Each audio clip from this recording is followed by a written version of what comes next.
The undersurface must be free of dust, grease and ice. Pre-treating with primer is not necessary.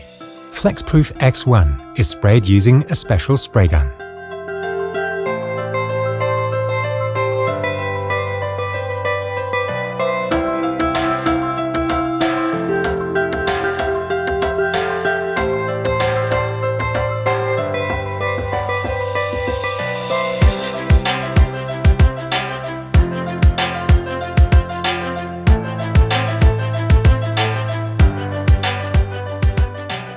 When laying down the special reinforcement fabric, a visual control of the thickness of the wet layer takes place.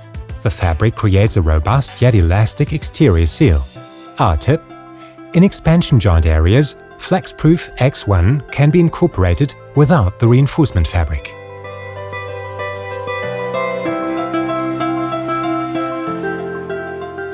The completely empty tubular bag is simply shot out of the spray gun.